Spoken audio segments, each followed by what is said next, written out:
बहुत प्यारी लग रही हो। फारिया, मैं बहुत खुश हूँ कि तुम मेरी ज़िंदगी में आई हो और मुझे पूरा यकीन है कि हमारी ज़िंदगी बहुत खूबसूरत होगी। क्या हुआ? जिंदगी कभी वैसी नहीं होती जैसा हम सोचते हैं। क्यों? तुम खुश नहीं लग रही? नहीं, बस थोड़ी थक गई हूँ, बाकी सब ठीक है। अच्छा, ठीक है, तुम आराम कर लो। अच्छा सुने, मुझे आज अम्मी के यहाँ छोड़ दीजिएगा। आज? पर अभी 1 हफ्ता ही तो हुआ है हमारी शादी को, और वैसे भी मुझे अब तुम्हारी आदत पड़ रही है। इतनी जल्दी आदतें ना अपनाएं, बदलनी भी पड़ जाती हैं। मेरा मतलब कि अभी नई शादी हुई है और कुछ दिन हुए हैं। आप मुझे मेरे ससुराल से इतना दूर नहीं रख सकते। मैं उनकी इकलौती औलाद हूँ और 22 साल मैंने उनके साथ गुजारे हैं। अच्छा। अरे जनाब, तो मैंने मना कब किया है? तुम सुबह जाओ और शाम में आ जाओ, मुझे भी इतना महसूस नहीं होगा। और वैसे भी मैं सुबह से लेकर शाम तक ऑफिस में होता हूँ। हाँ, लेकिन अगर तुम जाने की जिद मेरे आने के बाद करोगी तो मुझे अच्छा नहीं लगेगा। लेकिन मुझे आज ही जाना है। ठीक है, मैं तुम्हें आज ड्रॉप कर देता हूँ, लेकिन आइंदा ख्याल करना अपने शौहर का। अच्छा सुने, मैं ना आपके लिए चाय बना के लाती हूँ।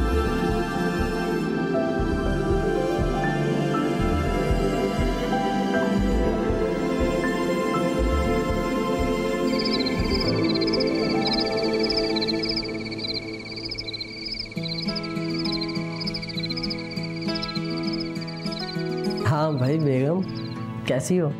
मैं ठीक हूँ। बड़ी तारीफ कर रही थी अम्मी आज तुम्हारी। क्या बनाया खाने में तुमने? यार पता है, मैं तो इतना डर रही थी क्योंकि अम्मी इतनी गुस्से वाली हैं। मुझे तो समझ ही नहीं आ रहा था कि पता नहीं उन्हें मेरे हाथ का बना हुआ खाना पसंद आएगा भी या नहीं। ऐसी बात नहीं है अमन, अम्मी दिल की बहुत अच्छी हैं। बस वो शादी के दौरान थोड़ा सा नाराज़ हो गई थी क्योंकि मैंने उनकी भांजी को रिजेक्ट कर दिया था। तुम्हें पसंद किया। उन्होंने तो अपनी बहन से रिश्ते की भी बात कर रखी थी। और अब देखो सब कितना खुश हैं, कितना प्यार करती हैं अम्मी तुमसे। बस तुम उनके दिल को जीतने की कोशिश करो। बिल्कुल, मैं पूरी कोशिश करती हूँ शिराज कि अम्मी और आलिया को मुझसे कोई शिकायत ना हो। मैं जानता हूँ जिस तरह तुमने मेरे दिल पे राज कर रखा है, इसी तरह उनके भी दिल जीत लोगी। और देखना एक दिन सब ठीक हो जाएगा। और अम्मी और आलिया तो दिल से तुम्हारी तारीफ़ कर रहे थे भाई, वरना जिस घर में सास और बहू की नहीं बनती ना, वहाँ तो पहला तंसी खाने पे होता है। हाँ ये तो है। तुम अब इस घर का फर्द हो अमन, हम सबकी इज्जत हो। और अब तो अम्मी भी तुमसे नाराज़ नहीं है। बस अब इस घर को जन्नत बना दो यार। इंशाल्लाह। इंशाल्लाह।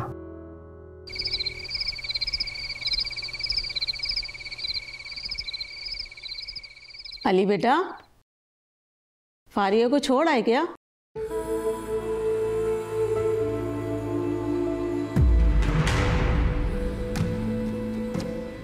क्या हुआ, कुछ उदास लग रहे हो? कोई बात है क्या? अम्मी मुझे लगता है कि फारिया इस शादी से खुश नहीं है। अगर वो शादी से खुश नहीं होती तो तुमसे शादी क्यों करती? हाँ, लेकिन मुझे लगता है कि शादी से पहले एक बार उससे मिल लेना चाहिए था मुझे। तुम्हारा वहम है ये। जब मैं उनके घर रिश्ता लेकर गई थी, अगर उनको इनकार होता तो वो मना कर देते। उसकी माँ तो फौरन राजी हो गई थी। लेकिन अम्मी, उसके चेहरे पर नई दुल्हन वाली खुशी नहीं लगती। मैं उसे जितना खुश करने की कोशिश कर रहा होता हूँ, पर वो खुशी नहीं होती। हर वक्त मैके जाने की बात कर रही होती है, मुझसे और कुछ बात ही नहीं करती। और एक बेचैनी सी रहती है। बेटा, वो अपने माँ बाप की इकलौती औलाद है। वो बहुत नाजों में पली है। और तुम दोनों की अभी जिंदगी की नई शुरुआत है। तुम दोनों को एक दूसरे को समझने में टाइम लगेगा। मैंने तुम्हारे लिए एक अच्छी ही लड़की पसंद की है। काश अम्मी ये वहम होता। बेटा, बस अपने दिल से इस वहम को निकाल दो और अपनी जिंदगी अच्छे से जियो। मैं फ्रेश होकर आता हूँ। जाओ, मैं तुम्हारे लिए खाना लगाती हूँ।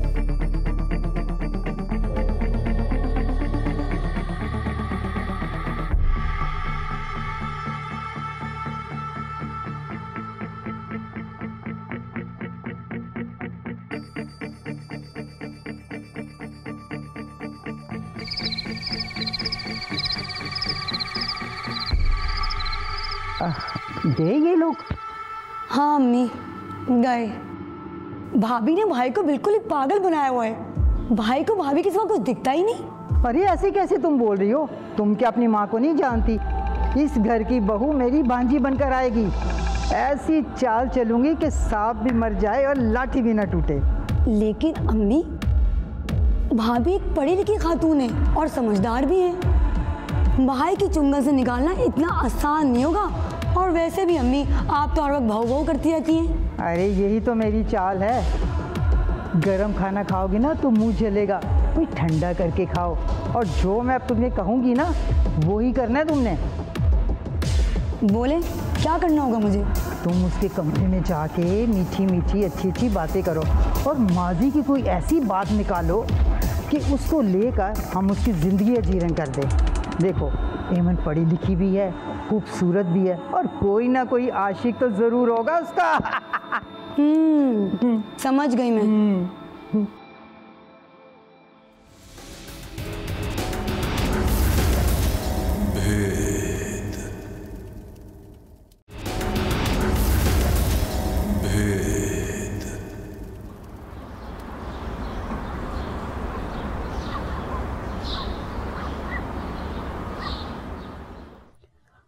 हाँ पापा, मैं कोशिश तो कर रही हूँ आने की। यार मैं आ जाऊंगी, मेरा खुद यहाँ पे दिल नहीं लगा तुम्हारे बगैर। क्या हुआ? किसका फोन था? इतनी घबराई हुई क्यों? वो ना मेरी एक पुरानी सहेली है, उसकी तबीयत ठीक नहीं है, तो वो ना मुझे मिलने का कह रही थी। अच्छा, मुझे लगा कोई और बात है। इतनी परेशान लग रही हो तुम। नहीं नहीं, ऐसी कोई बात नहीं। कल मैं अम्मी की तरफ चली जाऊंगी ना तो उससे भी मिल लूंगी। अरे मेरी तबीयत भी ठीक नहीं है और अपने शौहर का ख्याल तो कर लो कुछ। क्या हुआ आपको? मरीज़ इश्क हो गया हूँ मैं तुम्हारा। ना आपके लिए अम्मी बुला रही, मैं आती हूँ।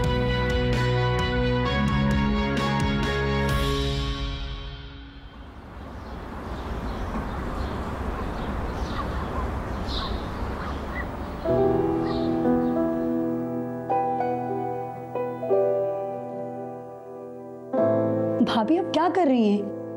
आप बिजी तो नहीं हैं? मैं आपसे कुछ बात करना चाहती थी। अरे नहीं नहीं, आओ बैठो। भाभी आप इतनी पढ़ी लिखी है और अभी भी किताबें पढ़ती रहती हैं। वैसे मुझसे इंटर तो बहुत ही मुश्किल से हुआ था और ये किताबें देखकर तो चक्कर आते हैं मुझे। अच्छा, वैसे भाभी आप एक बात बताएं, आप इतनी खूबसूरत हैं, यूनिवर्सिटी में कोई तो ऐसा होगा भाई के सिवा जो आपको पसंद करता होगा? नहीं, यूनिवर्सिटी में तो ऐसा कोई नहीं था सिवाय तुम्हारे भाई के। मैं मान ही नहीं सकती बिल्कुल भी। कोई कजन वजन तो होगा भाई के सिवा जो आप पे भी नजर रखता होगा। हाँ थे तो बहुत, लेकिन मुझे सिर्फ तुम्हारे भाई पसंद आए। अच्छा, वो कौन थे? थे एक कजन जो मुझसे शादी करना चाहते थे। और अभी कहाँ हैं? अब तो वो अमेरिका चले गए, आने वाले हैं अब।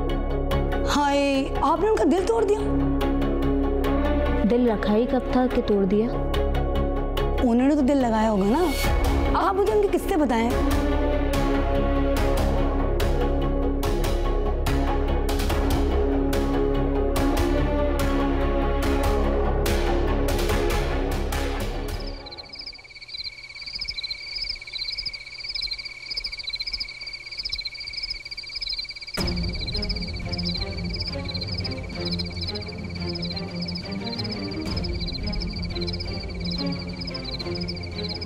ओहो, मैं क्या जाया जा रहा है?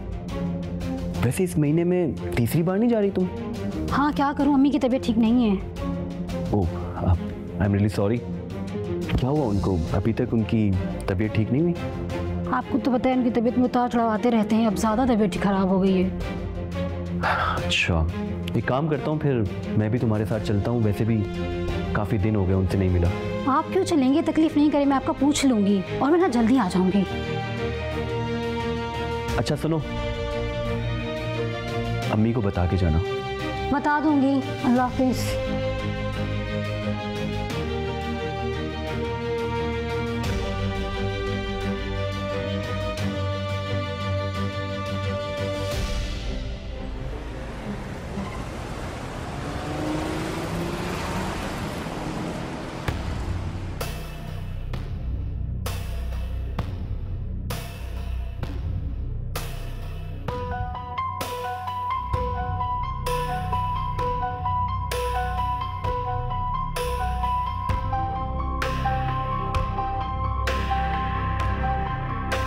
अस्सलाम वालेकुम आंटी, कैसी हैं आप? ठीक है? वालेकुम अस्सलाम बेटा, मैं तो ठीक हूँ। और तुम सुनाओ, तुम कैसे हो? और फारिया कैसी है? फारिया तो ठीक है ना? हाँ, वो बिल्कुल ठीक है। मैं कह दूंगा कि आपकी तरफ चक्कर लगा लें। और तबीयत तो ठीक है ना आपकी? हाँ बेटा, मैं तो बिल्कुल ठीक हूँ। मेरी तबीयत को क्या होना है? अच्छा आंटी, इंशाल्लाह हम बहुत जल्द आएंगे। ठीक है बेटा, ख्याल रखना अपना और फारिया का।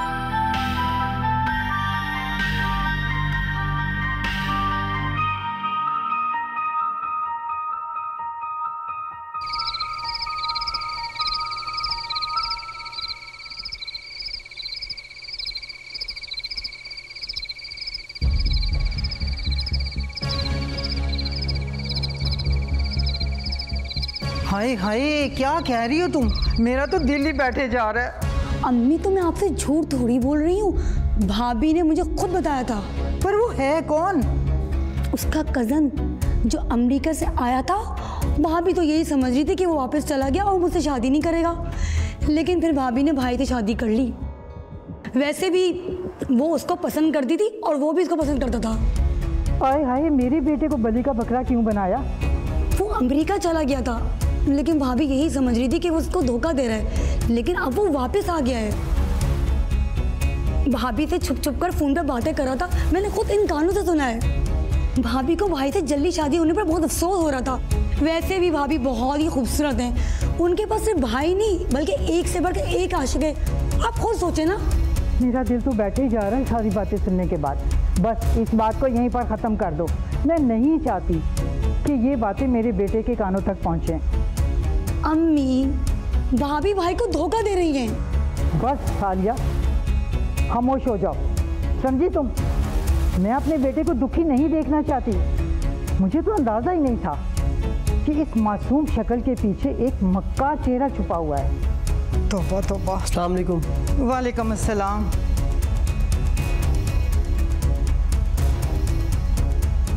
सुन लिया इसने। हाँ अम्मी, सुन लिया ही होगा। जब वो आए थे ना तो उनके चेहरे पे इतनी खुशी थी, और जब वो गए तो उनका चेहरा कितना मुरझा गया है।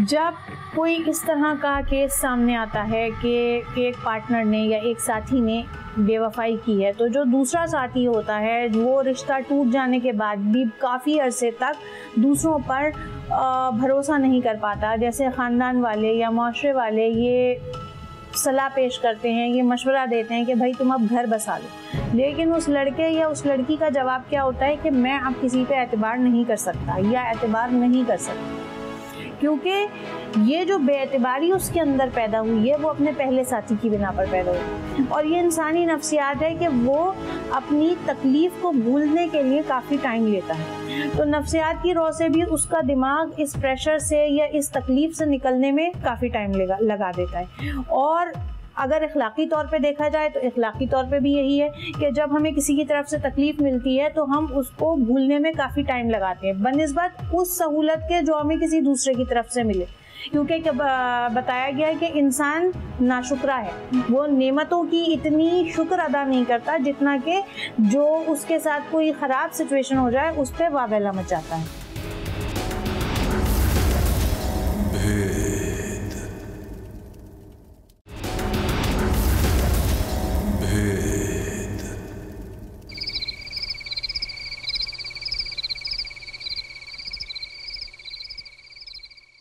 हाँ अच्छा अच्छा सही सही सही सही सही। हाँ किससे बातें हो रही हैं तुम्हारी? किससे इतनी हंस हंस के बातें हो रही हैं रोज तुम्हारी? क्या हो गया शिराज आपको? किसका नंबर है ये? तुम्हारी बहन का तो नहीं है? अरे शिराज मेरी बहुत पुरानी दोस्त का नंबर है, आज वो मुझे बाजार में मिली थी। क्या हो गया, आपको मुझ पर भरोसा नहीं है? भरोसा? भरोसा तो तुमने तोड़ा है मेरा। ये तुम्हारा वही कजन है ना कमाल, जिससे तुम पहले शादी करना चाहती थी, जिसके बारे में तुमने आलिया को बताया है। कमाल मेरा कजन जरूर है, पर एक और लफ्ज नहीं बोलना। मुझे तो तुम पे यकीन ही नहीं करना चाहिए था यार।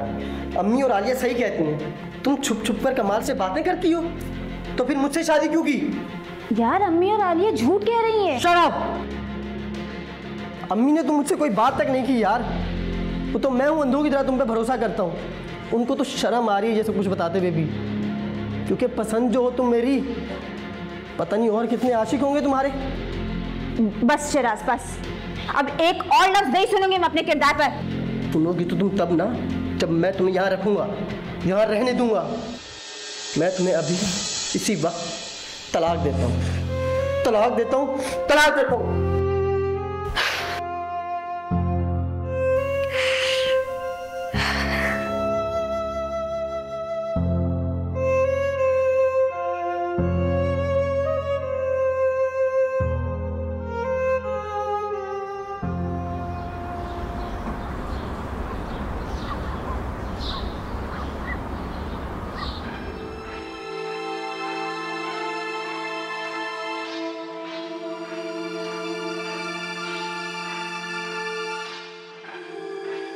कौन था वो?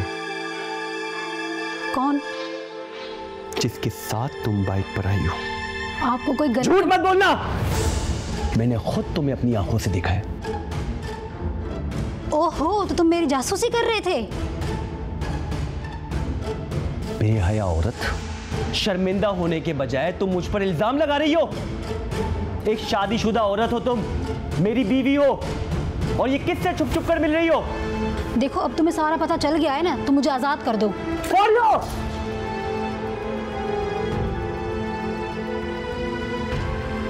अगर यही सब करना था तो शादी क्यों की? मैं एहसन को बचपन से पसंद करती हूँ, और तुम्हारे साथ शादी मेरी अम्मी ने मजबूरी में करवाई थी। मुझे तो ये रिश्ता पहले दिन से ही कबूल नहीं था। मुझे छोड़ दो, तलाक दे दो मुझे। फारिया, तलाक बच्चों का खेल नहीं है। क्यों अपने घर बर्बाद करने पर तुली हुई हो? तुम एक बार कोशिश करके देखो, हम इस रिश्ते को बचा सकते हैं। देखो, मेरा और एहसान का रिश्ता बहुत आगे तक जा चुका है, अब घर बचाना नामुमकिन है।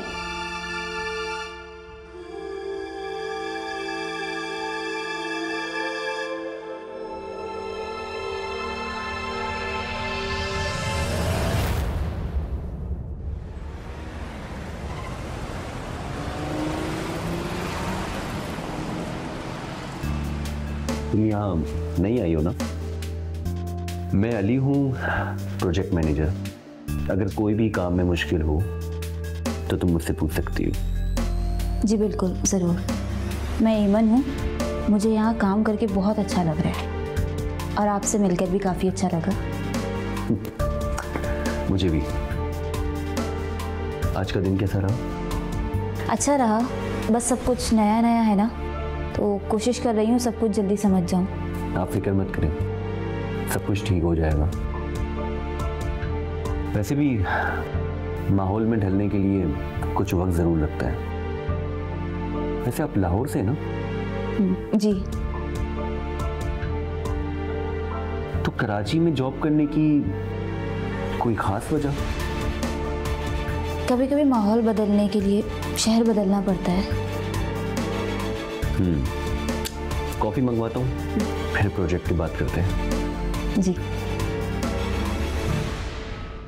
अब जैसा कि इस कहानी में हम ये देख रहे हैं कि दो कपल्स दिखाए गए हैं, जिसमें जो एक कपल है तो उसमें बीवी ने चीट किया है शौहर को। अच्छा, चीट करने की बुनियादी वजूहात में एक तो देखें इंसान की अपनी फितरत भी होती है, दूसरी बात ये कि हमारी अगर आप देखें सराउंडिंग्स में देखें, माशरे में देखें, तो अभी भी ये रुझान पाया जाता है कि लोग बेटियों के लिए ख़ास तौर पे पसंद की शादी को पसंद नहीं करते, मुनासिब ख्याल नहीं करते, जबकि बेटों को इस चीज़ की आज़ादी होती है निस्बतन। अब यहाँ पे दिखा रहे हैं माँ ने ज़बरदस्ती उस लड़की की शादी करा दी है और शादी के बाद भी वो अपने पुराने जो उसका साबिका दोस्त या साथी है उसके साथ रिश्ते में है, तो वो अपने शौहर के साथ बेवफाई की मुर्तकिब हो रही है, जिसको अब उर्फ़े आम की जो एक इस्तिलाह चल गई है चीट करना, वो कहा जाएगा। वो अपने शौहर को चीट कर रही है, लेकिन क्योंकि मियाँ बीवी का रिश्ता ऐसा है कि अगर पार्टनर समझदार हो तो वो एक दूसरे की बातों को समझ जाते हैं, तो वो शख्स इस चीज़ को कैच कर लेता है कि मेरी बीवी मेरे साथ लॉयल नहीं है। अली का जो कैरेक्टर है उसने इस चीज़ को पकड़ लिया है कि मेरी बीवी मुझसे लॉयल नहीं है, झूठ बोल रही है, और नतीजा क्या है कि वहाँ पर तलाक हो गई। अब दूसरी तरफ जो दूसरा फैमिली है, जो एमन का किरदार है और उसका शौहर है, उन्होंने वही हुआ है कि यूनिवर्सिटी में उनकी दोस्ती थी, जो भी पसंद की शादी हुई, पसंदीदगी हो गई। यहाँ पर लड़की के माँ बाप ने तो ये कर्टेसी दिखाई है कि उन्होंने पसंद की शादी करवा दी है, लेकिन लड़के की जो फैमिली है, जो उसकी वालदा, उसकी बहन है, वो इस चीज़ को एक्सेप्ट नहीं कर रही, क्योंकि वो अपनी बहन की बेटी को लाना चाह रही हैं। तो उन्होंने इस शादीशुदा जोड़े की ज़िंदगी में मुश्किल लाना शुरू की है और फिर नतीजा तलाक की सूरत में निकला है।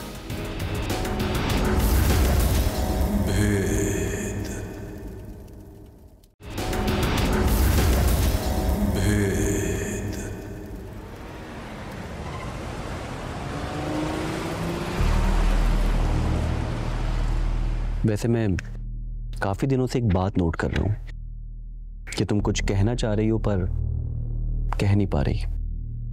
मेरी तलाक हो चुकी है।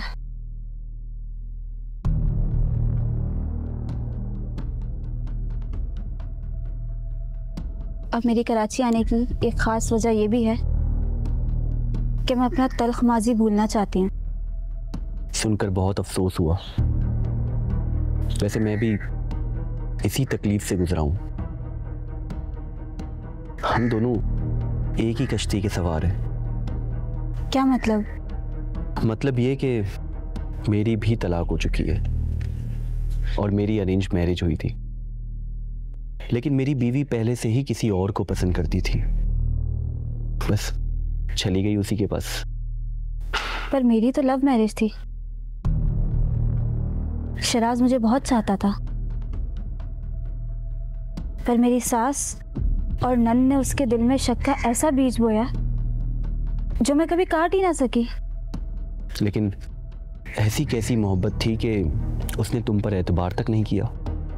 माहौल ही कुछ ऐसा बना दिया था मेरी सास और नंद ने कि उसने मेरी एक ना सुनी। तो क्या कभी दूसरी शादी का सोचा नहीं? ये एक ऐसा खौफ है जिसके बारे में मैं अब नहीं सोचती। मेरी अम्मी भी कहती है कि जिंदगी को आगे बढ़ाओ। एक ही इंसान पर जिंदगी खत्म तो नहीं हो जाती ना, पर दूध का जला हुआ छाछ भी फूंक फूंक कर पीता है। ऐसी ही बात है।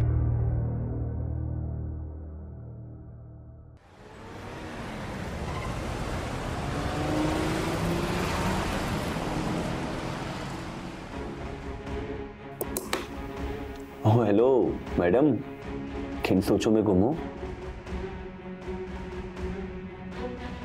कुछ नहीं, जिस बात का डर था ना वही हुआ। क्या हुआ? अली, लोग तरह तरह की बातें कर रहे हैं हमें लेकर। नाम बताओ उन लोगों का, मैं अभी दिमाग दुरुस्त करता हूँ उनका। हम किस किस की जबानें रोकेंगे अली? लोगों का तो काम है बातें करना।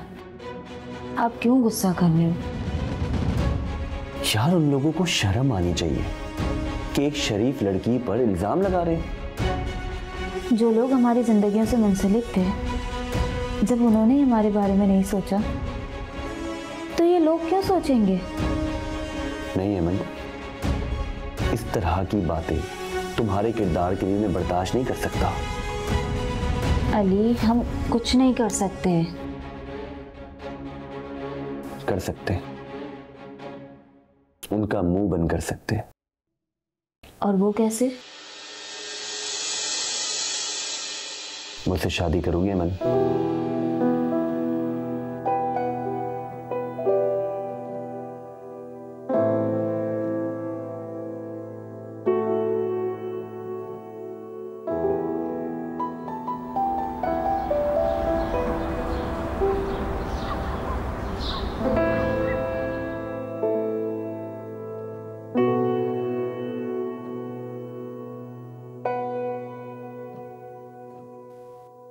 अमन, बहुत प्यारी लग रही हो तुम, बहुत ही खूबसूरत। मुझे तो यकीन नहीं आ रहा कि हमारी जिंदगियों का ये दूसरा मौका इतना हसीन हो सकता है। मुझे तो लगता है अल्लाह ने हम दोनों को एक दूसरे के लिए बनाया था, बस हमारा मिलना थोड़ा मुश्किल कर दिया ताकि हम दोनों को एक दूसरे की कदर हो। हाँ, अम्मी ठीक कहती थी कि अल्लाह के हर काम में कोई ना कोई बेहतरी ज़रूर होती है और इंसान उसी चीज़ की कदर करता है जो उसे मुश्किलात से मिलती है। आपके आने के बाद मैं अपना माजी भूल गई हूँ। मैं भी। मियाँ बीवी का रिश्ता होता ही इतना हसीन है जिसमें ना कोई बेएतबारी, शक और ना बेवफाई, इसकी कोई गुंजाइश नहीं होती। बिल्कुल। जब दो लोग 3 दफ़ा अल्लाह को हाजिर नाजिर जानकर कबूले कहते हैं तो उन्हें मरते दम तक इसका मान रखना चाहिए। तुम बेफिक्र रहो, ये मेरा वादा है कि मैं उसका मान हमेशा रखूंगा। मेरा भी। अच्छा, अब हम लेट हो रहे हैं दावत के लिए, चलें? हाँ चलो।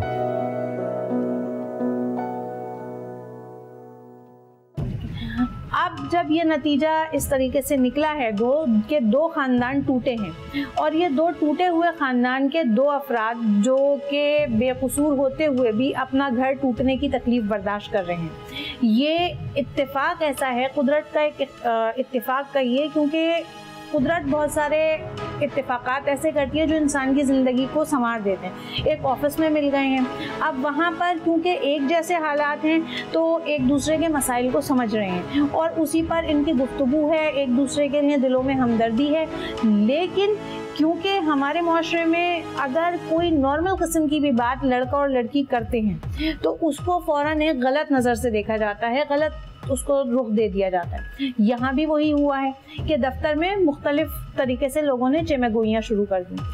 अब यहाँ पर फिर वही वाली बात कि जी ज़्यादा मलबा गिर रहा है औरत के ऊपर, जैसा कि अमूमी तौर पे हमारे माशरे में होता है कि लड़की की बदनामी ज़्यादा हो रही है और वो इससे काफ़ी परेशान है।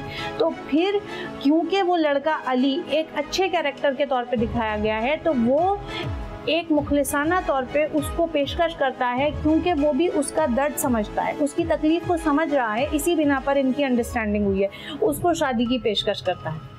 और ये एक पसंदीदा काम माशरती तौर पे भी है हमारे यहाँ और मज़हब के तौर पे तो है ही कि 2 लोग आपस में एक घर को बसाएं, एक ख़ानदान की तश्कील करें।